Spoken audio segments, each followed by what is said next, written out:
اعوذ باللہ من الشیطان الرجیم بسم اللہ الرحمن الرحیم نحمد و نصلی علی رسول الکریم وعلی آلہ وصحبہ اجمعین رب اشرح لی صدری ویسر لی امری واحلل عقدۃ من لسانی یفقهوا قولی واجعل لی وزیرا من اہلی آمین یا رب العالمین سبحانک لا علم لنا الا ما علمتنا انک انت العلیم الحکیم اللہم الہمنی رشدی واعذنی من شر نفسی آمین یا رب العالمین۔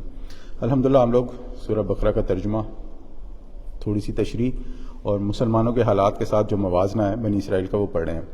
پچھلی بار ہم نے بات کی تھی کہ اللہ تعالیٰ نے بنی اسرائیل کے ساتھ جو معاملات کیے تھے کہ اللہ تعالیٰ نے انہیں کتاب دی تھی، اللہ تعالیٰ نے فرمایا کہ میں نے شریعت دی ہے تمہیں، فرقان دیا ہے تمہیں، اور اللہ تعالیٰ نے اس کے بعد پھر ان کو بتایا کہ تم لوگوں نے جو شرک کیا تھا جب حضرت موسیٰ علیہ السلام طور پر تھے تو اس کا معاملہ ہم نے کیا تھا کہ کس طرح ان کی توبہ قبول ہوئی تھی، اور اس کے بعد انہوں نے یہ مطالبہ کیا تھا کہ ہم نے تو اللہ تعالیٰ کو دیکھنا ہے۔ تو پھر وہاں پر بات ہوئی کہ ان کا یہ مطالبہ جو تھا یہ ان کی ضد پر مبنی تھا، اور اللہ تعالیٰ نے پھر ان کو اس کی سزا دی، وہ مر گئے، پھر اللہ تعالیٰ نے ان کو معاف کیا اور وہ زندہ ہو گئے۔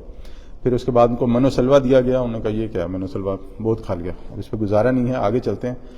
تو پھر اللہ تعالیٰ نے کہا ٹھیک ہے، پھر آپ نے من و سلوہ پہ بھی نہیں ہوئی بات۔ پھر اس کے بعد اگلا واقعہ اللہ تعالیٰ نے بیان کیا تھا کہ انہیں حکم دیا کہ یہ بستی ہے سامنے، یہاں پہ جاؤ، لڑو اس کے اندر اور آپ کو ہم فتح دے دیں گے۔ تو انہوں نے کہا کہ ہم تو نہیں لڑ سکتے۔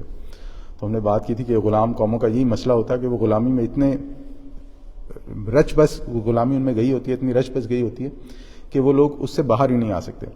بلکہ یہاں پر میں ایک چیز کی ایڈیشن کروں گا، کسی بھی ملک کا نام لیے بغیر، کہ آپ دیکھیں کہ کئی ایسی کنٹریز ہیں کہ جہاں پر جو پہلی جنریشن جاتی ہے وہ ٹھیک رہتی ہے، لیکن وہاں پر جو بچے پیدا ہوتے ہیں اس غلام ذہنیت کے ہوتے ہیں، وہ ایسی غلام ذہنیت کے ہوتے ہیں کہ وہ بچے جب اس ملک سے باہر نکلتے ہیں، وہ خاص طور پہ پاکستان چلے جاتے ہیں یا امریکہ وغیرہ جاتے ہیں، تو وہ بالکل پریشان ہو جاتے ہیں کہ یہ کیسی دنیا ہے، کیونکہ وہ پیدا ہونا، پیدائش، پڑھائی لکھائی، بڑا ہونا، وہ سارا اسی ملک میں ہوا ہوتا ہے، اور وہ ایسی غلامانہ سوچ بن چکی ہوتی ہے ان کی کہ ان کے لیے بس یہی ہوتا ہے کہ کام کیا پیسے ملے، یہ کام کیا ہو گیا، بلا بلا، کوئی بڑی سوچ ہی نہیں سکتے۔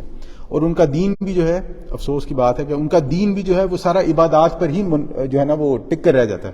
ان کے لیے سارا دین نمازیں پڑھنا، روزے رکھنا، لوگوں سے عقیدے کی بحث کرنا، لوگوں سے نمازوں کی بحث کرنا، آمین کی بحث کرنا، رفع، سارا دین جو ہے نا وہ اسی پر ہی رہ جاتا ہے۔ یہ چھوٹا، یعنی کہ یہ چھوٹا اب لفظ اور میرے پاس کوئی ہے نہیں، کہ یہ جو محدود سوچ ہوتی ہے اس کی وجہ یہی ہوتی ہے کہ انسان ایک ایسے معاشرے میں پلتا بڑھتا ہے کہ جہاں پر اسے انہی چیزوں میں لگا دیا جاتا ہے، اور جو دین کے معاملات ہیں ان کی طرف اس کی توجہ ہی نہیں جاتی۔ تو یہ غلام قوم جو ہوتی ہے اس کا یہ بڑا مسئلہ ہوتا ہے۔ بل اس پہ ہم نے بات کی تھی، اب ہم لوگ آگے چلتے ہیں۔ آگے اب کیا معاملہ ہوا جب اللہ تعالیٰ نے ان کو کہا کہ آپ بستی میں چلے جاؤ اور ہتاتن کہنا، تو یعنی کہ اللہ بخش دے، تو انہوں نے، ظالموں نے اس لفظ کو بدل دیا اور ہنتاتن کہا کہ ہمیں گیہوں چاہیے۔ پھر اللہ تعالیٰ نے ان کو اب آگے ہم بات کرتے ہیں۔ اب آگے اللہ تعالیٰ ایک اور، ہم نے ایک بات جو کی تھی اس کی طرف میں دوبارہ توجہ دلا دوں کہ یہ جو واقعات قرآن بیان کر رہا ہے یہ واقعات ترتیب میں نہیں ہیں، آگے پیچھے کے ہیں، لیکن اللہ تعالیٰ ان کو موقع کے حساب سے بتا رہا ہے کہ دیکھو ایسا ہے ایسا ہے ایسا ہے، جو وہاں کے لوگ ہیں، اور یہ سب مشہور واقعات ہیں۔ آگے بات چلتی ہے، آیت نمبر 60 سے ہم شروع کر رہے ہیں۔ اعوذ باللہ من الشیطان الرجیم۔ اللہ تعالیٰ فرماتے ہیں وَإِذِ اسْتَسْقَىٰ مُوسَىٰ لِقَوْمِهِ، اور یاد کرو جب پانی مانگا موسیٰ نے اپنی قوم کے لیے، فَقُلْنَا اضْرِب بِعَصَاكَ الْحَجَرَ، تو ہم نے فرمایا اپنی لاٹھی سے مارو اس پتھر کو، فَانْفَجَرَتْ مِنْهُ اثْنَتَا عَشْرَةَ عَيْنًا، تو پھوٹ نکلے اس میں سے 12 چشمے۔ ایک اور موعظہ، قد علم کل اناس مشربہم، پہچان لیا ہر گروہ نے اپنا گھاٹ، کلوا واشربوا من رزق اللہ، تو کھاؤ اور پیو اللہ کے دیے ہوئے رزق سے، ولا تعثوا فی الارض مفسدین، اور زمین میں فساد مچاتے نہ پھرو۔ فساد پہ ہم لوگ بات کرتے ہیں، پہلے ہم اس پہ بات کریں۔ اب یہ پھر صحرائے سینا کے واقعات بیان ہو رہے ہیں۔ 6 لاکھ کا جو تھا یہودی، 6 لاکھ تھے جو وہاں سے نکلے تھے۔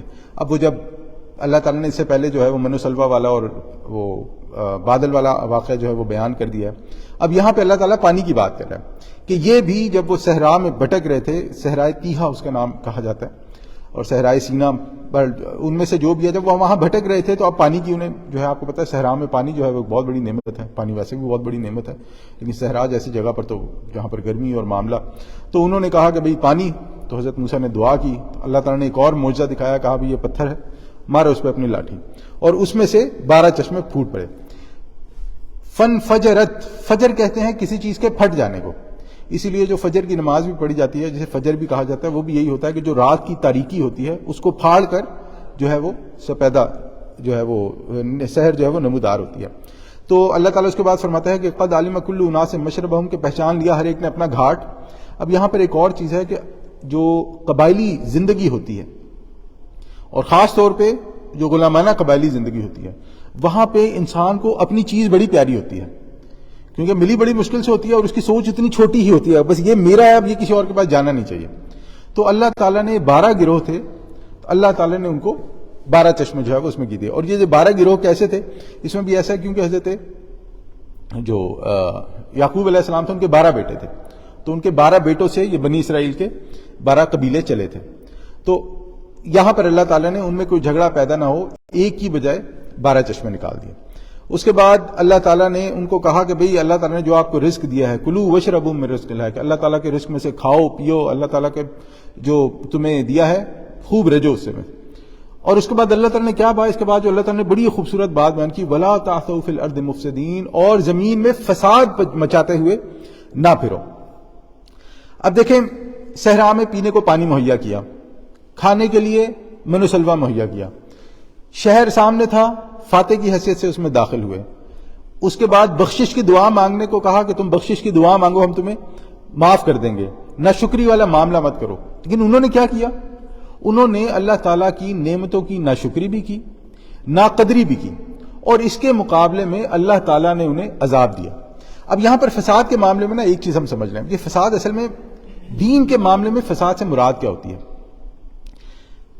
ایک بے ایمانی ہوتی ہے، انسان پیسوں کے معاملے میں کرتا ہے اور چیزوں کے معاملے میں کر لے گا، کسی اوپر نیچے کی، یعنی اگر آپ دیکھیں تو وہ زر جسے ہم کہتے ہیں نا، یعنی کہ دنیاوی معاملات میں انسان بے ایمانی کرتا ہے۔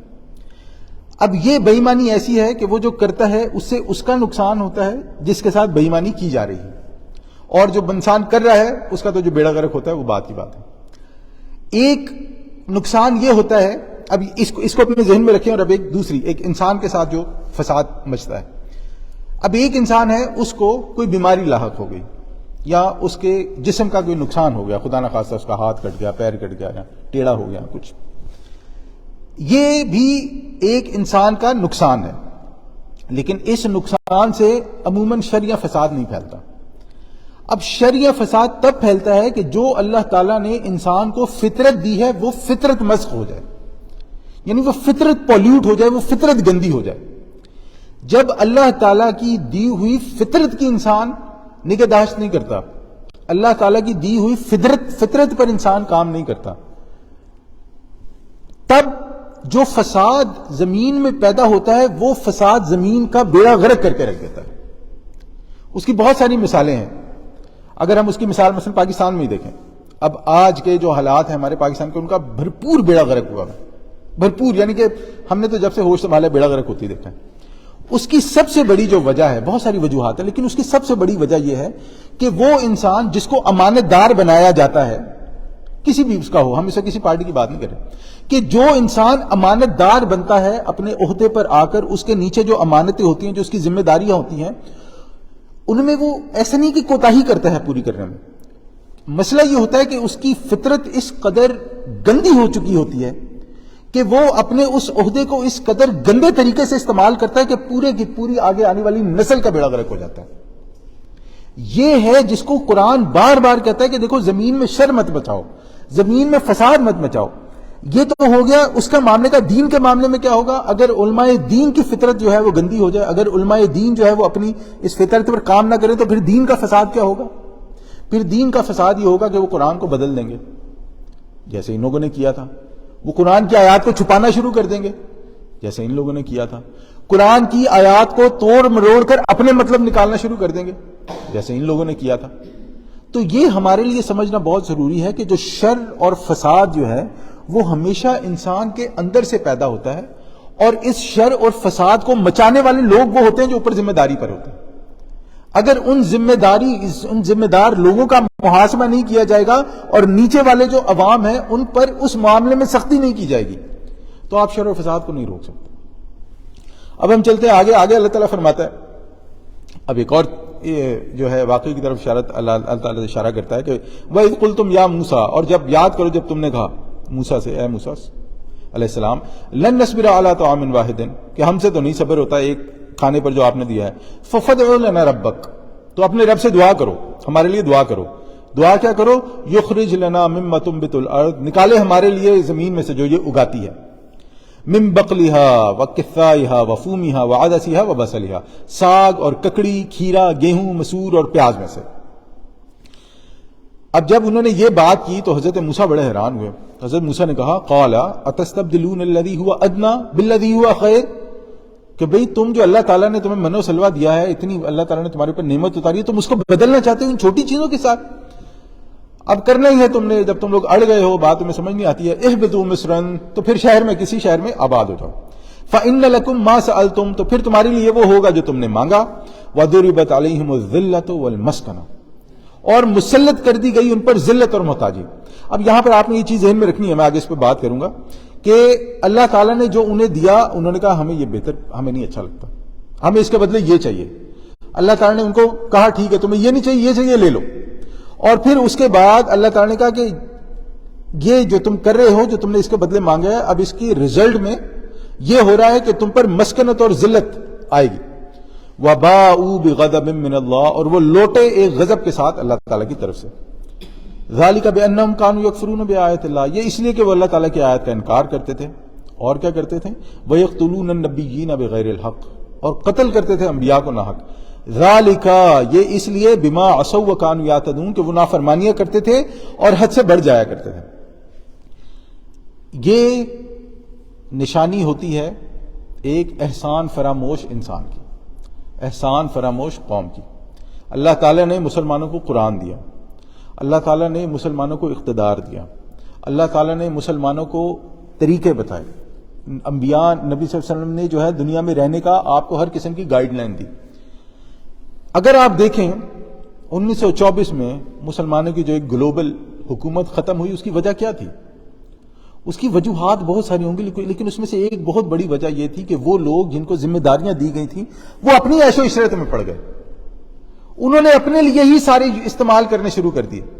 ہندوستان کا آخری بادشاہ بہادر شاہ ظفر، اس کی جو آخری تصویر میں نے دیکھی ہے، میرا برما جانا ہوا تھا، اس کی قبر پہ بھی میں گیا تھا، وہاں پہ خیر انہوں نے مزار بنایا ہوا ہے، تو جو اس کی آخری تصویر لگی نا، وہ بڑے بڑے ہار، لال یاقوت، ہیرے وغیرہ سب پہنے میں، اور اس کے بعد اس کی وہ تصویر لگی ہوئی ہے جب اسے وہاں پر بھیج دیا گیا، برما میں بھیج دیا گیا، تو وہ ایسے بیٹھا ہوا ہے، بالکل دبلا پتلا، ظاہری بات ہے اس میں، اور اس کے پاس یہ حکا پڑا ہوا ہے، ایسے لیٹا ہوا ہے، داڑھی اس کی ہے، اور اس کا پھر یہ حال ہوا تھا کہ روز اس کے بیٹے کا سر کاٹ کے اس کے سامنے پیش کیا جاتا تھا کہ یہ دیکھو جی، یہ ہے تمہارا حال۔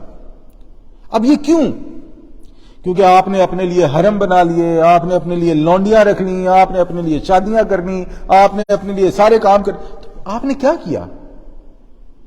تو جب آپ نے اللہ تعالیٰ کی دی ہوئی جو ہدایت ہے، اللہ تعالیٰ کی جو دی ہوئی نعمت ہے، اللہ تعالیٰ کی جو دی ہوئی ذمہ داری ہے، آپ نے اپنے آپ کو اس کا اہل ہی نہیں سمجھا، پھر آپ کے ساتھ تو یہی ہوگا۔ وَضُرِبَتْ عَلَيْهِمُ الذِّلَّةُ وَالْمَسْكَنَةُ، پھر ذلت بھی آئے گی اور مسکنت بھی آئے گی۔ اب یہاں پر ان کی طرف ہم آتے ہیں، یہاں پر یہ ہوا جب انہوں نے کہا کہ منو صلاح سے ہماری تو نہیں ہوتی، بھئی ہم تو کھاتے کھاتے اکتا گئے ہیں اور ہمیں جو ہے یہ زمین سے چٹخارے دار چیزیں چاہیے۔ آپ کو پتہ ہے کہ جو سالن میں جب تک وہ نمک، پیاز، یہ لہسن ادرک نہ پڑے تو کہاں ذائقے آتے ہیں۔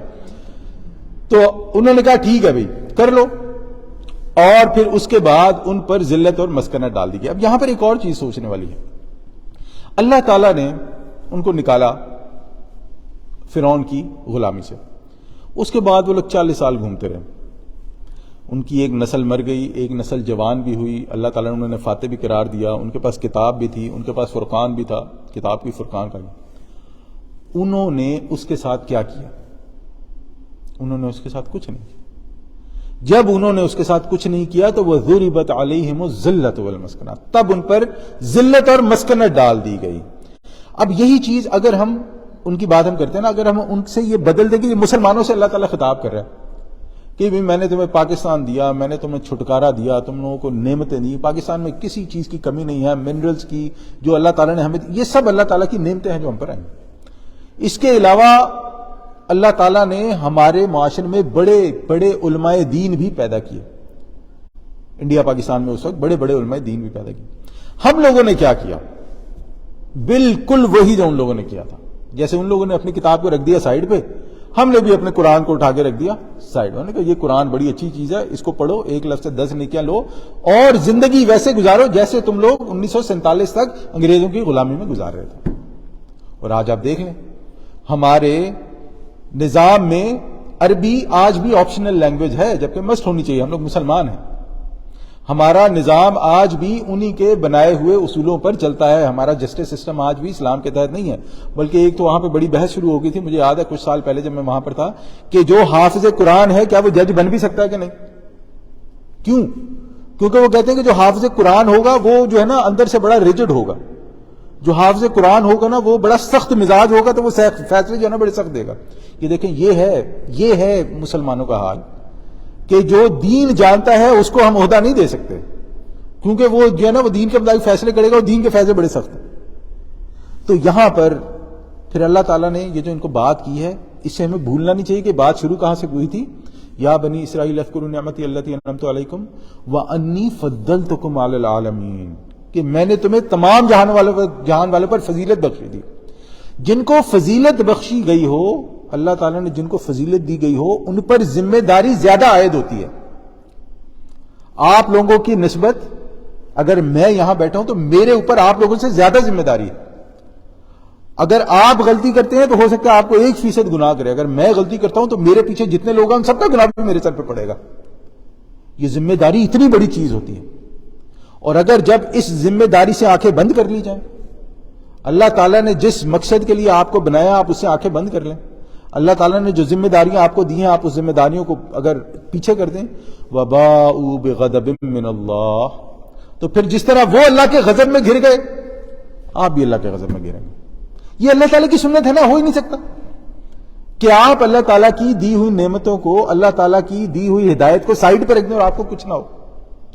اور یہ یاد رکھیے گا ایک بات، کہ یہ جو چیزیں جب سائڈ پہ ہوتی ہیں، جب ان چیزوں کو اچھے طریقے سے استعمال نہیں کیا جاتا، تو وہ جو برائی ہوتی ہے جس کے خلاف آواز نہیں اٹھائی جاتی، وہ برائی آپ کے گھر میں گھسے گی. اس کی سب سے بڑی example cable T V, YouTube, فلمیں. آج سے 20 سال پہلے تک یہ تصور نہیں کیا جا سکتا، صرف 20 سال پہلے تک یہ تصور نہیں کیا جا سکتا تھا کہ باپ اور بیٹا گھر میں بیٹھ کے جو ہے نا وہ فلمیں دیکھیں. یہ نہیں ہو سکتا تھا. یعنی کہ گانے نہیں سن سکتے تھے، فلم دیکھنا تو بہت بڑی دور. اور آج باپ بیٹا بیٹھ کے ڈسکس کرتے ہیں کہ کون سی والی فلم دیکھنی چاہیے، کون سی اچھی ہے کون سی بری. گھر گھر میں یہ چیز پہنچ چکی ہے، اور پھر اس چیز کے ساتھ اس کی خباثتیں بھی اندر آتی ہیں. پھر وہ الفاظ، یعنی مجھے یاد ہے کہ یہ میرے اسکول کی بات ہے کہ کسی نے جو ہے نا وہ لو میرج کا لفظ استعمال کر دیا اپنے والد صاحب کے سامنے، تو اس کو والد صاحب نے اسے کو 25-30 منٹ کا لیکچر دیا تھا. اس وقت وہ مجھے بتا رہا تھا کہ ایسا ہوا ہمارے گھر میں. اور آج تو یہ تو کوئی لفظ ہی نہیں ہے. آج تو ایسے ایسے جو ہے نا وہ لفظ ہیں کہ آپ اگر نہیں بولیں گے تو لوگ کہیں گے جو ہے نا وہ بڑے ہی دقیانوس قسم کے انسان ہیں یہ لوگ. تو پھر یہ اللہ تعالیٰ کے غضب آتے ہیں لوگوں پر جب اللہ تعالیٰ کی دی ہوئی ہدایات کے مطابق انسان عمل نہ کرے. ذالک بانہم کفرون بآیات اللہ، وہ اس لیے کہ اللہ تعالیٰ کی آیات کے ساتھ کفر کرتے تھے. وہ کفر کرتے تھے اور مسلمان وہ بھی وہی معاملہ کر رہے ہیں. وَيَقْتُلُونَ النَّبِيِّينَ بِغَيْرِ الْحَقِّ، اور انبیاء کو قتل کرتے تھے ناحق. چلے آج مسلمانوں میں انبیاء تو نہیں ہیں، لیکن آپ دیکھ لیں کہ اگر میرے مقابلے میں، یعنی جس چیز کو میں مانتا ہوں، جو مجھے لگتا ہے نماز پڑھنے کا صحیح طریقہ ہے یا عقیدہ، اس کے مقابلے میں کوئی دوسرا عالم کھڑا ہو جائے، چاہے وہ مجھ سے جو ہے نا عمر میں 50 سال بڑا ہو اور اس کا تجربہ اور دین کا جو علم ہے مجھ سے کہیں زیادہ ہو، یہ ہو ہی نہیں سکتا کہ میں اس کے سامنے مان جاؤں کہ جو وہ کہہ رہا ہے وہ صحیح ہے. ہو ہی نہیں سکتا. اور پھر یہ چیز تو اب تو وہ پھر ہمارے معاشرے میں تو وہ چیز اتنی بڑھ جاتی ہے کہ وہ ایک دوسرے کو قتل کرنے کے درپے ہو جاتے ہیں. وہ لوگ انبیاء کو قتل کرتے تھے کیونکہ وہاں پر اس وقت علماء جو ہے وہ انبیاء ہوتے تھے. ہمارے آج علماء کو قتل کیا جاتا ہے کیونکہ ہمارے پاس آج کے جو نبیوں کے وارث ہیں وہ علماء ہیں. تو یہ معاملہ بالکل ایسا ہی رہے گا. اور اللہ تعالیٰ فرماتا ہے جو پھر یہ تمام معاملات ان کے ساتھ ہو رہے تھے، ذالک بما عصوا، اس لیے کہ وہ نافرمانی کرتے تھے. تو آج ہمارا بھی حال دیکھ لیں. ہمارے ملک پر جو ذلت، جو مسکنت ایک مسلمان ہونے کی حیثیت سے بحیثیت قوم ہم پر جو ذلت طاری ہے، بحیثیت قوم جو ذلت طاری ہے، وہ انہی زیادتیوں کا نتیجہ ہے. وَكَانُوا يَعْتَدُونَ، وہ زیادتیوں کا نتیجہ ہے کہ وہ حد سے گزر جاتے تھے. میں جب امریکہ آیا کرتا تھا نا تو ہمارا سارا کرو گزر جاتا تھا، مجھے کہتے تھے ہاں پاکستانی، ہاں وہ جاؤ وہاں پہ سیکورٹی کلیئرنس کرا کے پھر اندر جاؤ گے. اندر صرف نہیں جاؤ گے، جب تم نے ملک چھوڑنا تب بھی سیکورٹی کلیئرنس کراؤ گے. میں جا رہا ہوں. اب میں ساری عمر کبھی نہ پاکستان میں رہا، نہ میں نے تعلیم حاصل کی. میں تو کسی اور ملک میں رہتا تھا، میں تو وہاں پلا بڑا ہوا تھا. اب یہ چیز میری سمجھ میں تھی یہ کیوں ہے نا، میرا کیا قصور ہے؟ ہو سکتا ہے بفرد حیثیت میرا کوئی بحیثیت فرد میرا اس میں کوئی قصور نہ ہو، لیکن بحیثیت قوم اگر مسلمان ذلیل ہوں گے، اور میں مسلمان تو میں بھی ذلیل ہوں، میں چاہے کتنا ویویلا پیٹ لوں کہ نہیں میں پاکستان میں نہیں رہتا ہوں، میں وہ نہیں رہتا ہوں، بلکہ آپ دیکھیں کتنے یعنی کہ افسوس کا مقام ہے کہ یہاں پر آ کر آپ کے سامنے کی بات ہوگی اور آپ اس کو اچھی طرح آبزرو کرتے ہوں گے کہ یہاں پر آ کر مسلمان اپنا نام مصطفیٰ سے مائک کر لیتا ہے. وہ کہتا ہے یار مصطفیٰ بولو تو بزنس ہی نہیں ملتا، کوئی میرے سے بات ہی نہیں کرتا. عائشہ کا نام جو ہے وہ ایشی ہو جائے گا، خدیجہ کا نام جو ہے وہ کچھ اور ہو جائے گا. دیکھیں ایک ہے کہ لوگ بول نہیں سکتے اور آپ نے بدل دیا، یہ ایک علیحدہ معاملہ. ایک ہے کہ آپ اس لیے بدلتے ہیں کہ لوگوں کو یہ نہ پتہ لگے میں مسلمان ہوں. اور یہ میں کوئی ایسی بات نہیں کر رہا جو نہیں، آپ نکلے آپ کو 10 لوگ ایسے نظر آ جائیں گے جو اپنے مسلمان ہونے پر شرمندہ ہیں. یہ بات ہے کہ جو اللہ تعالیٰ جو بات کرتا ہے نا کہ یہ وہ آیات ہیں کہ جو ان کے ساتھ تو ہوا وہ تو ہوا، اس کی تو ہم کتنی بھی ڈیٹیل ہسٹری پڑھ دیں، اگر ہم موازنہ نہیں کریں کہ ان کے ساتھ یہ سب کیوں ہوا اور ہم ان چیزوں سے اوائڈ نہ کریں تو پھر آج دیکھ لیں کہ وہ ذلت اور مسکنت ہمارے پر ایسی تھوپی گئی ہے کہ آج مسلمان 1 یا 1.5 ارب ہیں آلموسٹ اس دنیا میں، لیکن 1 سے 1.5 ارب مسلمانوں کی اوقات اتنی بھی نہیں ہے کہ وہ کوئی دنیا کی اکانومیکل یا فائنینشیل پالیسی طے کر سکے. 1.5 ارب مسلمان ایک اسلامک بینک ایک تو یہ اسلامک فائنینشیل سسٹم نہیں قائم کر سکتے. 1.5 ارب مسلمان شرم سے ڈوب مرنے کا مقام ہے. کیوں؟ غلام. اگر ہم کریں گے تو ہمارے ساتھ یہ ہو جائے گا، ہماری یہ چھن جائے گی، ہم سے یہ لے لیں گے، ہم سے وہ لے لیں گے. بھئی ہم یہاں رہتے ہیں، ان کے پاس بیسٹ آف دا یونیورسٹیز ہیں، بیسٹ آف دا ٹیکنالوجی، ہمارے پاس کیوں نہیں ہے؟ کس چیز کی کمی ہے؟ وہی لوگ ہیں نا جو پاکستان میں اور جو نا دوسرے ممالک میں ایک دم جسے کہتے ہیں نا شریر اور بدماش ہوتے ہیں، یہاں پہ آتے ہیں تو ایک دم لائن پہ انسان کے بچے بن کے چلتے ہیں، گدھوں کی طرح کام کرتے ہیں 12 گھنٹے. وہاں کیوں نہیں کر سکتے اور یہاں کیوں کرتے ہیں؟ یہ ہے فرق نظام کا، سسٹم کا. یہ چاہے جیسے بھی ہیں، ان کے پاس دین ہے نہیں ہے یہ ایک علیحدہ بات ہے، لیکن یہ لوگ اپنے سسٹم پہ پکے ہیں. Honesty is the best policy. ان کے پاس آنےسٹی بیسٹ پالیسی. آپ کو سمجھ آتی ہے نہیں آتی؟ ہمارے پاس تو آنےسٹی کا نام ہی نہیں ہے کوئی دور دور. وہ کہتا ہے جس کو جتنا چھرا مارتا ہے اتنا ہی مارو، جتنا اس سے ملتا ہے اتنا کماؤ. فرق تو اللہ تعالیٰ کے پاس یہی بات آگے سبحان اللہ اللہ تعالیٰ آ رہی ہے. یہ بلکہ یہ میں نے یہ رکھا. اب دیکھیں اللہ تعالیٰ آگے سبحان اللہ کیا خوبصورت بات بتاتا ہے. ان الذین آمنوا، بے شک وہ لوگ جو ایمان لائے، والذین ہادوا والنصارى والصابئین، جو یہودی ہوئے، عیسائی ہوئے اور صابی ہوئے. کہ جو ایمان لائے چاہے وہ یہودی ہیں، نصارہ ہیں یا صابی ہیں، یعنی اپنے اپنے وقت پہ جو ایمان لے کے آئے ہیں، وہ چاہے یہود تھے، نصارہ تھے، صابی تھے. اللہ تعالیٰ فرماتا ہے من آمن باللہ والیوم الآخر وعملا صالحا، کہ جو ایمان لائے اللہ پر، یوم آخرت پر، اور نیک اعمال کرے، عمل صالح کرے، فَلَهُمْ أَجْرُهُمْ عِنْدَ رَبِّهِمْ، اس کا ہے اپنے رب کے پاس اجر. وَلَا خَوْفٌ عَلَيْهِمْ وَلَا هُمْ يَحْزَنُونَ، نہ اس کے اوپر کوئی خوف ہوگا اور نہ ہی وہ غمگین ہوں گے. بھئی یہ نہ سمجھے کہ آپ مسلمان ہیں تو لگ گئے پار، نہیں، ایسا کچھ نہیں ہے. آپ اگر جو بھی ہیں، آپ چاہے نصارہ ہیں، چاہے یہودی ہیں، چاہے صابی ہیں، چاہے کچھ بھی ہیں، اگر اللہ پر ایمان، یوم آخرت پر ایمان اور عمل صالح نہیں ہے تو نہ آپ کے لیے اجر ہے، آپ کے لیے پھر خوف بھی ہے، آپ کے لیے پھر غم بھی ہے. اور آج ایک بہت بڑا مسئلہ مسلمانوں کے ساتھ کیا ہے کہ مسلمانوں نے عمل صالح کی ڈیفینیشن کیا کی ہے.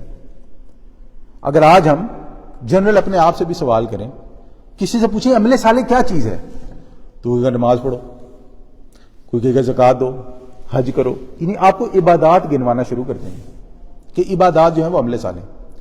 آپ پورا قرآن اٹھائیں، پورا قرآن کھنگال لیں، آپ کو پورے قرآن میں کہیں پر بھی صرف نماز پڑھنے، زکوٰۃ دینے، روزہ دینے پر کوئی جنت کی بشارت نہیں ہے. پورا قرآن اٹھا کے دیکھیں، جہاں بھی اللہ تعالیٰ فرمائے گا آمنوا وعملوا الصالحات، آمنوا وعملوا الصالحات، عمل الصالحات، یہ عمل صالح ہے کیا؟ اگر تو یہ صرف عبادات تھی تو پھر تو نبی صلی اللہ علیہ وسلم کو جو ہے نا ان کے ساتھ کوئی جھگڑے کا چکر ہی نہیں بنتا تھا. کفار مکہ کا اس وقت غیر میں وہ عبادت ہی ہے نا، تم اپنی کرو ہم اپنی کرتے ہیں. اس کا مطلب عمل صالح سے بڑھ کر کوئی چیز ہے. عمل صالح صرف عبادات کا نہیں، معاملات کا بھی معاملہ ہے کہ آپ نے اپنی زندگی عبادات کے علاوہ کیسے گزارنی ہے. بھئی میں 5 وقت کا نمازی ہوں، ہر سال عمرہ بھی کرتا ہوں، 2-3 سال میں حج بھی کرتا ہوں، لیکن میں زکوٰۃ نہیں کرنی چاہیے، میں ٹیکس نہیں دیتا، میں ٹیکس میں چوری کرتا ہوں. یہ میں مسلمان ہوں؟ شرم آنی چاہیے مجھے مسلمان ہونے پہ اپنے. میں جو اپنے لوگ ہیں جو میرے نیچے کام کرتے ہیں، میں فرض کریں اگر مینیجر ہوں یا میں جو ہوں کوئی بزنس مین، میرے نیچے جو لوگ ہیں میں ان کا حق انہیں پورا نہیں دیتا. شرم آنی چاہیے مسلمان. یعنی یہ کیا ہے؟ میرے یہ کون سے عملے صالح ہیں، یہ کون سی نمازیں ہیں، یہ کون سی زکاتیں ہیں جو مجھے ایک اچھا انسان نہیں بنا سکتے. تو یہاں پر ہمارے لیے یہ سمجھنا بہت ضروری ہے کہ دیکھیں اب یہود اپنے آپ کو سوچنے والی بات ہے کہ یہود کیوں کہتے ہیں کہ we are the chosen people. آپ کو پتہ ہے کہ اگر کوئی یہودی بن بھی جائے تو وہ سیکنڈ کلاس یہودی ہے، فرسٹ کلاس نہیں ہے.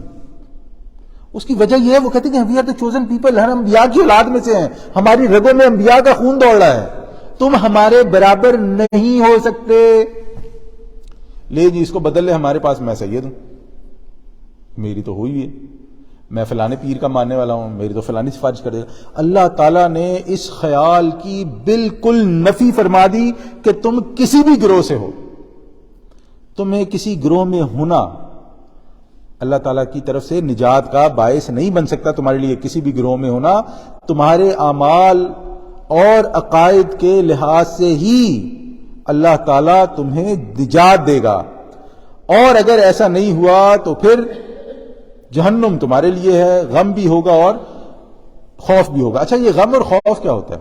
فَلَهُمْ أَجْرٌ مِّن رَّبِّهِمْ وَلَا خَوْفٌ عَلَيْهِمْ وَلَا هُمْ يَحْزَنُونَ. دیکھیں خوف یہ ہوتا ہے کہ آگے آنے والا کیا بنے گا. ہم مسلمانوں کا سب سے بڑا یہی مسئلہ ہوتا ہے نا، ہائے ہائے میں یہ کر لوں گا یا میں یہ کر لوں گی تو اس کے مقابلے میں یہ ہو جائے گا، تو میرا تو یہ بند ہو جائے گا، میرا تو فلانا بند ہو جائے گا، میرا تو ڈھمانا بند ہو جائے گا. اور غم کیا ہوتا ہے؟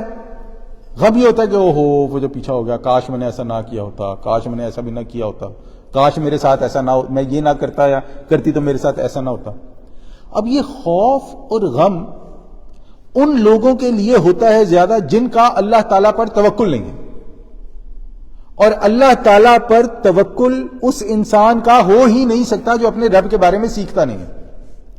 بھئی ہم نے سنا اللہ ہے، اللہ ہے، اللہ ہے، اللہ ایک ہے، اللہ ہے، اللہ ایک، لیکن اگر ہمیں یہی نہیں پتا کہ اللہ کیا ہے، اللہ کی بطور رب ایک حیثیت کیا ہے، اللہ تعالیٰ رازق کیسے ہے، اللہ تعالیٰ کو ماننا کیسے ہے، اللہ تعالیٰ ہمارے اوپر جو رحمتیں کرتا ہے، جو رحمت نازل فرماتا ہے، جو کرم کرتا ہے، وہ کیا ہے، نبی صلی اللہ علیہ وسلم نے اس کے بارے میں کیا بتایا ہے، قرآن اس کو کیسے اپروچ کرتا ہے.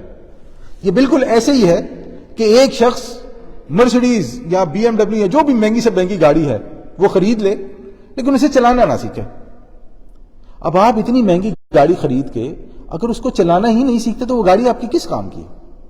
اسی طرح آپ کلیم کر لیتے ہیں کہ میں مسلمان ہوں، میں مسلمان ہوں، میں مسلمان ہوں، لیکن آپ مسلمان ہونے کے بارے میں سیکھتے ہی نہیں تو اسلام آپ کے کس کام کا ہے؟ اگر وہ گاڑی آپ نہیں چلا سکتے تو وہ گاڑی بالکل کھڑی ہے، ایک جو نا آپ لوگوں کو اوپر دھونس جما سکتے ہیں کہ میرے پاس گاڑی ہے لیکن آپ کے کسی کام. اسی طرح مسلمانوں پہ دھونس جما سکتے ہیں کہ ہمارے پاس قرآن ہے، ہم لوگ مسلمان ہیں، لا الہ الا اللہ محمد رسول اللہ پڑھتے ہیں، لیکن وہ ایمان کسی کام کا نہیں ہے. تو یہ کسی گروہ میں شامل ہو جانا، کسی گروہ کا اختیار کر کے سمجھنا کہ لو جی ہو گیا کام، تو ایسا کچھ نہیں ہے. اور پھر عمل صالح اور معاملات پہ بات ہوگی. اب آگے اللہ تعالیٰ کیا فرماتا ہے؟ اب آگے اللہ تعالیٰ پھر ایک اور واقعے کی طرف اشارہ کرتا ہے. اللہ تعالیٰ فرماتا ہے وَإِذْ أَخَذْنَا مِيثَاقَكُمْ وَرَفَعْنَا فَوْقَكُمُ الطُّورَ، اور جب ہم نے تم سے پختہ عہد لیا اور ہم نے تم پر پہاڑ کو بلند کر دیا. خُذُوا مَا آتَيْنَاكُمْ بِقُوَّةٍ، تو جو ہم نے تمہیں دیا اس کو مضبوطی سے پکڑو، بالقوہ یعنی مضبوطی سے پکڑو، اس پر عمل کرو. وَاذْكُرُوا مَا فِيهِ، اور اس میں جو ہے اسے یاد کرو، لَعَلَّكُمْ تَتَّقُونَ، تاکہ تم بچ جاؤ. اب ہوا کیا کہ بنی اسرائیل کا جو یہ واقعہ ہوا جہاں پہ 70 لوگ گئے کوہ طور پر.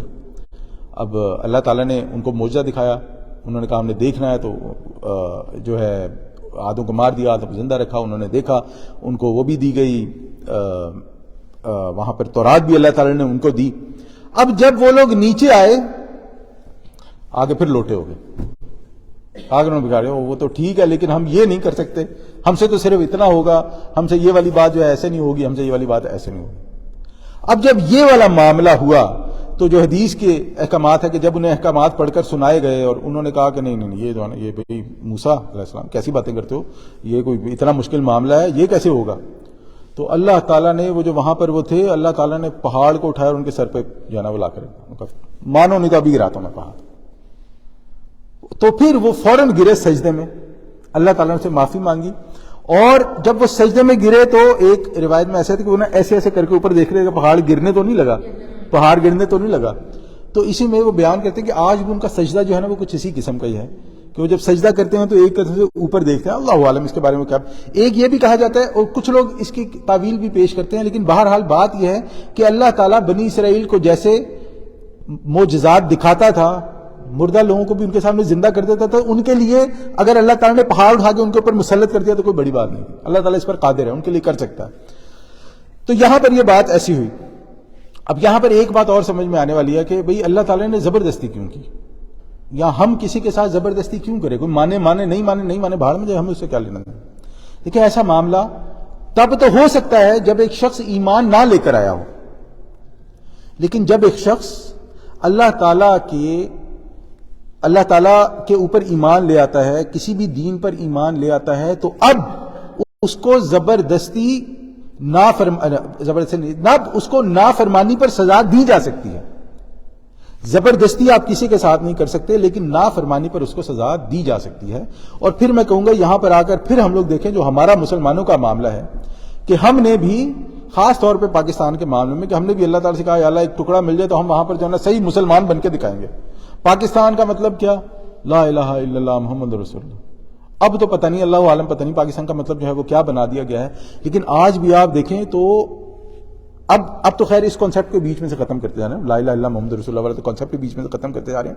لیکن اس کے علاوہ جو جیسے میں نے پہلے بھی بات کی تھی کہ دیکھیں آج تک ہم تک جو دین پہنچا نا وہ علماء دین کے ذریعے سے ہی پہنچا ہے. جتنا بھی دین ہم تک پہنچا ہے، جو بھی کیا ہے نا، وہ جو پاکستان میں یا دنیا میں جو بھی مدارس ہیں جو بنے ان کے ذریعے سے ہی پہنچا ہے. اس کا تو کوئی انکار نہیں کر سکتا. لیکن وہ لوگ جنہوں نے بطور عالم، بطور دینی عالم اپنا کردار اس نہج پر ادا نہیں کیا کہ یہ دین صرف عبادات کے لیے نہیں بلکہ معاملات کے لیے بھی ہے، تو وہ اللہ تعالیٰ کے سامنے جواب دیں، اس میں کوئی شک نہیں. اور یہاں پر عموماً معاملہ یہی ہوتا ہے کہ آپ دیکھیں کہ زیادہ معاملہ یہی ہوتا ہے کہ جب بلکہ اس کو نا ایک دوسری طرح سمجھانے کی میں کوشش کرتا ہوں کہ آپ دیکھیں کہ ہمارے ملک میں جو سب سے نیچے والا طبقہ ہوتا ہے نا وہ دیندار لوگوں کا ہوتا ہے، یعنی کہ جس کو سب سے کم رکھا گیا ہے اور جس کی سب سے امپورٹنٹ ڈیوٹی ہے.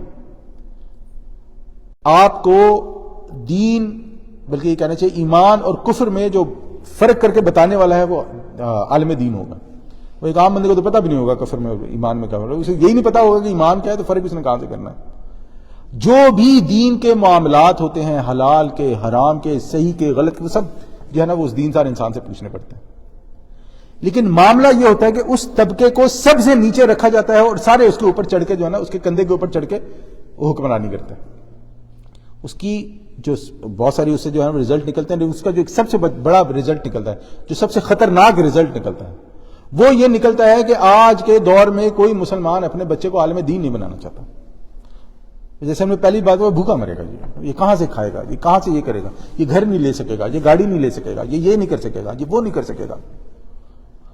اب اس کے بہت سارے جوابات ہیں، لیکن بات یہ ہے کہ اللہ تعالیٰ کے سامنے پیش ہو کر کیا ہم یہ جسٹیفیکیشن دے سکتے ہیں کہ اللہ میں نے اپنے بچے کو جو ہے نا وہ دین اس لیے نہیں سکھایا یا فل ٹائم دین میں اس لیے نہیں ڈالا کیونکہ وہ اس کے بعد پھر گاڑی نہیں خرید سکتا ہے، گھر نہیں بنا سکتا.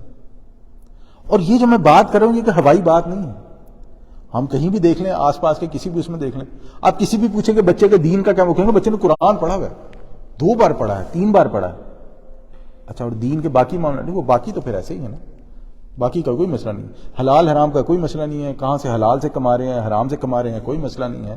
کسی کو دھوکہ دے رہے ہیں، وہ سود پہ کام کیا ہوا ہے، وہ بہن بھائیوں کا حق نہیں دیا ہوا ہے، کہ وہ اس پہ کوئی مسئلہ نہیں. پکے دیندار ہیں، اپنی دانست میں پکے دیندار ہیں. لیکن اگر میری بہن نے مجھ سے حصہ مانگ لیا تو پھر وہ میری بہن نہیں رہی. اس نے مجھ سے حصہ مانگ لیا، یہ کیا کیا اس نے، اسے پتہ نہیں کہ وہ مجھ سے نہیں مانگ سکتے، بلا بلا بلا. یہ معاملات والا معاملہ اتنا خراب ہو چکا ہے. اس کی وجہ یہ ہے کہ اس دیندار طبقے کو اس قدر دبا دیا گیا ہے کہ پھر جب وہ نکلتے ہیں تو پھر وہ دین کا سودا کرنے پہ مجبور ہو جاتے ہیں. بہرحال اس پہ تو ہم جتنی بات کریں وہ کم ہے. تو آگے اللہ تعالیٰ فرماتا ہے پھر کیا ہوا، ثم تولیتم من بعد ذلک، مگر اس کے بعد تم اپنے عہد سے پھر گئے. فلولا فضل اللہ علیکم ورحمہ، تو اگر اللہ تعالیٰ کا فضل اور اس کی رحمت تم پر نہ ہوتی، لکنتم من الخاسرین، تو تم لازماً خسارہ اٹھانے والوں میں سے ہو جاتے. اب اللہ تعالیٰ نے کہا کہ میں نے تمہیں اقوام پر فضیلت دی، میں نے تمہیں تورات دی، میں نے تم لوگوں کو معجزات دکھائے. انہوں نے کیا کیا؟ انہوں نے تورات میں تحریف کی. اللہ تعالیٰ نے جو انہیں احکامات دیے تھے اس میں تعریف کی، انبیاء کی نافرمانی کی، انبیاء کو جھٹلایا، انبیاء کو قتل کیا۔ اللہ تعالیٰ نے جو ان کو احکامات دیے تھے ان کو سائڈ پہ رکھا، اپنے مطلب کے لیے انہوں نے تھوڑی آیات پہ، جو اللہ تعالیٰ فرماتا ہے نا کہ ثمنا قلیلا، تھوڑی قیمت پہ انہوں نے آیات کو بیچ دیا، حکم عدولی کی۔ اللہ تعالیٰ تم لوگوں کو عذاب بھی دیتا رہا لیکن تم لوگوں کو سمجھ نہیں آئی، تو اللہ تعالیٰ فرماتا ہے دیکھو اس کے بعد بھی میں نے تمہیں معاف کیا، اس کے بعد بھی میں نے تم پہ فضل کیا، ورنہ تو تم لوگ باقی نہ بچتے۔ اور آپ یہی دیکھ لیں کہ اب اگر ہم اس کو پھر وہی کہتا ہوں اس کو تھوڑا سا فلپ کر کے ڈالنا مسلمانوں پر، مسلمانوں نے کیا نہیں کیا جس پہ ات مچا رکھی ہو۔ یعنی وہ جیسے ہم نے شروع میں بات کی تھی نا، نبی نے جو حدیث فرمائی ہے کہ بنی اسرائیل اور مسلمان جو ہے نا وہ ایسے ہیں، گویا دو ہاتھ ایسے ہوتے ہیں نا ایک دوسرے کے، اور جوتا اٹھا کے بتایا کہ ایک جوتے کے دوسرے جوتے کا مثل ہوتا ہے، جو وہ کریں گے وہی تم بھی کرو۔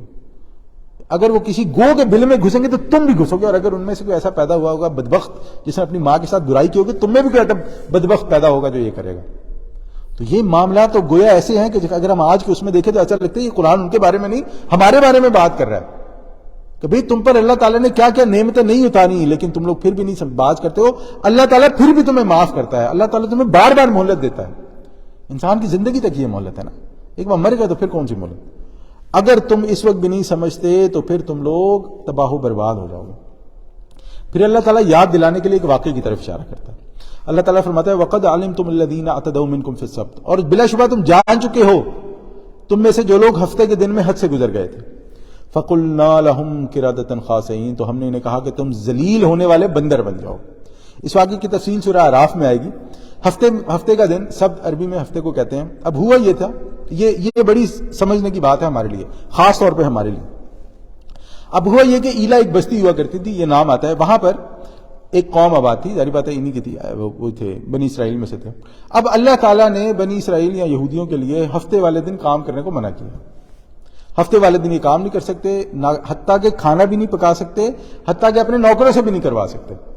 بلکہ بائبل کی تو ایک وہ میں پڑھ رہا تھا، میرے ذہن سے اس کا ریفرنس نکل رہا ہے، اس میں تو یہاں تک لکھا ہے کہ اگر ہفتے والے دن کام کرو گے تو تم واجب القتل ہو، یعنی اتنی سختی ہے۔ اور آج بھی اگر ہم دیکھیں، آج بھی جو یہودی وہ ہیں ریلیجس یہودی ہیں، وہ آج بھی ہفتے والے دن کام نہیں کرتے۔ اب ہوا یہ کہ ان کو اللہ تعالیٰ نے تاکیدی احکام دے دیا کہ بھئی یہ ہے ہفتے والا دن، یہ مقدس دن ہے، اس کی حرمت ہے، تم نے اس دن کوئی کام نہیں کرنا۔ اب ہوا یہ کہ وہ جو وہاں پر رہتے تھے، وہ رہتے تھے ایک دریا کے کنارے یا سمندر کے کنارے، اور ان کا پیشہ تھا ماہی گیری، مچھلی پکڑتے تھے وہ لوگ۔ اب جب اللہ تعالیٰ نے منع کیا تو ہفتے والے دن تو پھر مچھلیاں آ جاتی ہیں اور آ کے جو ہے نا وہ جمپے لگاتی، اور یہ دیکھے جو ہے وہ کہتا ہے کہ یہ جو ہے اچھا معاملہ ہے۔ تب انہوں نے ہیلے بہانے کرنے شروع کیے۔ پہلے تو انہوں نے کچھ نہیں کیا، پھر وہ کوئی آتا ہے کہ کہیں یہ ایسے وہ ڈور ڈال دیتے تھے لگا کے، وہ پھنس جاتی تھی لیکن اس دن نکالتے نہیں تھے، اگلے دن آ کے نکالتے تھے، یا جو ہے وہ گڑھے کھود لیتے تھے، پانی بھر جاتا تھا، مچھلیاں آ جاتی تھی، اور پھر وہ گڑھا بند کر دیتے تھے، اور پھر اتوار والے دن جا کے کر لیتے تھے۔ گویا کر کیا رہے تھے یہ لوگ کہ اللہ تعالیٰ کی جو شریعت ہے، اللہ تعالیٰ کے جو احکامات ہیں، ان میں ہیلا اور بہانہ پیدا کر رہے تھے۔ ابھی جو ہیلا اور بہانہ کر رہے تھے، اس میں 3 گروہ بن گئے۔ ایک گروہ تو وہ تھا جو اوپن کرتا تھا، وہ کہتا ہے فلانی ایسی تیسی، اس میں کوئی بری بات نہیں، کوئی ہفتے والے دن کی وہ نہیں کر رہے، نہیں کرتے، کچھ نہیں کرتے، اتوار والے دن کہتے، کون سی بری بات آ گئی ہے۔ ایک دوسرا گروہ تھا، یہ تو ہو گیا مجرم۔ ایک دوسرا گروہ تھا جو انہیں منع کرتا، وہ کہتے تم لوگ شرم کرو، اللہ تعالیٰ نے تمہیں منع کیا، تم لوگ کیوں نہیں باز آتے اس سے؟ تو وہ جو جیسے آج کل تو بڑا، تو وہ بھی ایسے کہ چلو بھاگو یہاں سے، ہم جو کر رہے ہیں ہمیں پتہ ہے۔ اس کے علاوہ بن گیا ایک تیسرا گروہ۔ اب یہ تیسرا گروہ وہ تھا کہ جو کہتا تھا کرنا تو کرو، نہیں کرنا تمہاری مرضی، یعنی ہم نہیں کہتے، ہم نہ تمہیں روکتے ہیں نہ تمہیں کرنے کو کہتے ہیں، منع نہیں کرتے تھے۔ یعنی ان کے سامنے اللہ تعالیٰ کا جو مقدس دن تھا اس کی حرمت پامال کی جاتی تھی، لیکن اگر میں تھوڑے سے سخت الفاظ میں کہوں، لیکن انہیں غیرت نہیں آتی تھی۔ اب جب اللہ تعالیٰ کا عذاب آیا تو بچا کون؟ صرف وہ جو منع کرتے تھے۔ اس کا مطلب کہ اگر ہمارے سامنے اللہ تعالیٰ کے دین کا مذاق اڑایا جا رہا ہے، اللہ تعالیٰ کے دین کے احکامات کو پامال کیا جا رہا ہے اور اس کو اوپن صحیح یا غلط کہا جا رہا ہے، اور ہم لوگ اس پہ نیوٹرل بن جاتے ہیں، کونوا قرادۃ الخاسئین، وہ تو پھر بن گئے تھے بندر۔ پھر اگر ہم بندر نہیں بنیں گے تو کم از کم بندروں کی طرح ذلیل ضرور ہوں گے۔ یہ معاملہ ہمیں سمجھنا چاہیے، ہمارے لیے یہ بہت بڑا مسئلہ ہے۔ ہم لوگ یہاں پر بہت سارے مسلمانوں کا یہ بہت بڑا مسئلہ ہے، پاکستان میں نہیں، یہاں پر بہت ہے کہ مسلمان غلط کو غلط کہتے ہوئے بھی ڈرتا ہے۔ دیکھیں اللہ نبی صلی اللہ علیہ وسلم کی حدیث ہے نا کہ تم میں سے جو بھی منکر دیکھے، من رآ منکرن فلیغیرہ، عربی کے الفاظ ہے کہ اس کو بدلو، ہاتھ سے بدل سکتے ہو ہاتھ سے بدلو، زبان سے بدل سکتے ہو زبان، اور سب سے نچلا درجہ کیا ہے؟ دل سے برا جاننا۔ اور دل سے برا جاننے کا کیا مطلب ہے؟ دل سے برا جاننے کا مطلب ہے وہاں سے چلے جاؤ۔ دل سے برا جاننے کا مطلب یہ نہیں کہ ان کے ساتھ بیٹھو، یاشیا کرو، گپے شپے لگاؤ، سب چلتا ہے، کوئی بات نہیں، ہاں بہت برا ہے، بہت برا ہے، لیکن تم میرے بھائی ہو۔ نہیں، دل سے برا جاننے کا مطلب یہ نہیں ہے۔ اب آپ دیکھیں کہ ہم لوگوں کے اندر کیا اتنی بھی ہمت باقی رہ گئی ہے کہ ہم اسے دل سے برا بولیں اور وہاں سے چلے جائیں؟ بلکہ الٹا، یعنی یہاں پر فریڈم آف سپیچ کا ایک بہت بڑا مسئلہ، بلکہ الٹا فریڈم آف سپیچ کے چکر میں اگر کسی نے نبی صلی اللہ علیہ وسلم کی شان میں گستاخی تو وہ بھی کہتا ہے فریڈم آف سپیچ ہے، یہ ملکی احسن کی کریے، نہیں کریے، آپ اس کو غلط بولیں، آپ اپنے میئر کے پاس جائیں، آپ اپنے جس کے پاس بھی جا سکتے ہیں، جس لیول پر بھی جا کے احتجاج کر سکتے کریں، ماننا نہیں ماننا ان کا مسئلہ ہے، لیکن آپ یہ نہیں کہہ سکتے کہ میرے لیے یہ ٹھیک ہے۔ اللہ تعالیٰ کے سامنے تو کم از کم سرخری ہوں گے کہ اللہ میں اتنا ہی کر سکتا تھا، میں فلانے کے پاس گیا، میں ڈھمانے کے پاس گیا، انہوں نے نہیں مانی میری، اب میں اس کے علاوہ اور کچھ نہیں کر سکتا تھا۔ لیکن آپ یہ بھی سٹینڈ نہیں لے سکتے ہیں، اور صرف اسی برائی پر نہیں، کسی پر بھی اللہ تعالیٰ کے سامنے کس منہ سے جائیں گے؟ یعنی کیا بولیں گے؟ اللہ تعالیٰ کو اپنے روزے دکھائیں گے، اللہ تعالیٰ کو اپنی نمازیں دکھائیں گے، اللہ تعالیٰ کو اپنے صدقے دکھائیں گے؟ کیا کریں گے اللہ تعالیٰ کے سامنے؟ کہ اگر اللہ تعالیٰ کے دین کے احکامات کے اوپر اڑنے پر انسان کو اتنی بھی غیرت نہ آئے تو پھر اللہ تعالیٰ نے انہیں بندر بنا دیا اور 3 دن بعد مر جاتی ہے ایسی قوم۔ تو یہ اتنی بڑی جو ہے نا، کیا اسے کہتے ہیں، عبرت کی بات ہے ہمارے لیے، کہ ہم وہی کہتے ہیں نا کہ ہم لوگ جب قرآن پڑھتے ہیں سمجھتے ہیں ان کے لیے وہ جانے، ہم اس سے کیا لیں؟ نہیں، وہ نہیں جانے، صرف ہم جانے، ہمارے قرآن میں ہے، یہ ہمارے لیے بیان کیا گیا ہے۔ اور اس کے بعد اللہ تعالیٰ فرماتا ہے فَجَعَلْنَاهَا نَكَالًا لِمَا بَيْنَ يَدَيْهَا وَمَا خَلْفَهَا، ہم نے اگلے پچھلوں کے لیے عبرت کا سبب بنا دیا ان کو۔ بھئی اگلے پچھلے کون ہیں؟ اگلے پچھلے میں اور آپ ہی ہیں۔ وَمَوْعِظَةً لِّلْمُتَّقِينَ، اور پرہیزگاروں کے لیے واعظ اور نصیحت۔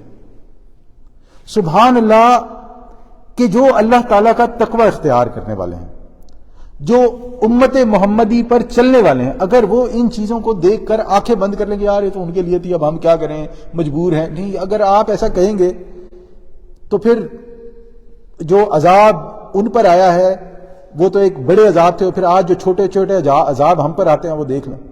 ہم پھر اس کی بات کرتا ہوں، پاکستان کی بات کرتا ہوں، دیکھ لیں کہ ایک غریب جو ہے وہ بیچارہ رات کو 100 روپے کما کے کھانا نہیں کھا سکتا، وہاں پر جو بچوں کے دین کی حالت ہو رہی ہے، جو بچوں کے اخلاق کی حالت ہو رہی ہے، جو ہمارے ملک کی ان جنرل حالت ہو رہی ہے، جو ہم پر ذلت طاری ہو رہی ہے، یعنی آپ اسے اندازہ کریں کہ ہمارے ساتھ ہی جو ملک ہے، ہمارا ہمسایہ ملک، میں نام نہیں لیتا، ہم سے بہت بڑا ہے، جن سے ہم نے آزادی حاصل کی تھی، آج ان کے لیے دنیا کے پتہ نہیں کتنے سارے ممالک ہیں جہاں پہ آن ارائیول ویزا ہے۔ ہم لوگوں کے لیے ویزا لینا ایک بہت بڑا مسئلہ ہوتا ہے، تم لوگ پاکستان ہو، مسلمان ہو، نہیں، ان کے لیے یہ پیپر لے کے آؤ، یہ پیپر لے کے آؤ، یہ کر کے آؤ، یہ کر کے آؤ، یہ کر، کس کی وجہ سے ہے؟ میری آپ کی وجہ سے ہے؟ نہیں، میری آپ کی وجہ سے نہیں ہے، صرف یہ ان لوگوں کی وجہ سے ہے جن کی ذمہ داری ہے، لیکن وہ لوگ اس لیے نہیں کرتے، پتہ ہے ہماری امداد بند ہو جائے گی، ہمارا فلانا بند ہو جائے گا، ہم تو یہ نہیں کر سکیں گے، ہم اللہ عالم، پتہ نہیں وہ اللہ تعالیٰ کے سامنے کیا جواب دیں گے۔ لیکن اگر ہم اس پر احتجاج بھی نہیں کر سکتے، کم از کم غلط کو اوپنلی غلط بھی نہیں کہہ سکتے، تو پھر ہمارا حال بھی ان کے جیسا ہی ہوگا۔ تو یہاں تک ہم اپنی بات کو رکھیں گے تو اللہ تعالیٰ سے دعا ہے کہ جو بھی ہم نے سنا سمجھا پڑھا، اللہ تعالیٰ اس کو سمجھنے کی اور اس پر عمل کرنے کی توفیق عطا فرمائے، اور اللہ تعالیٰ ہمیں نیک اور اچھے انسانوں میں سے کرتے ہیں انشاءاللہ۔ وآخر دعوانا الحمدللہ رب العالمین۔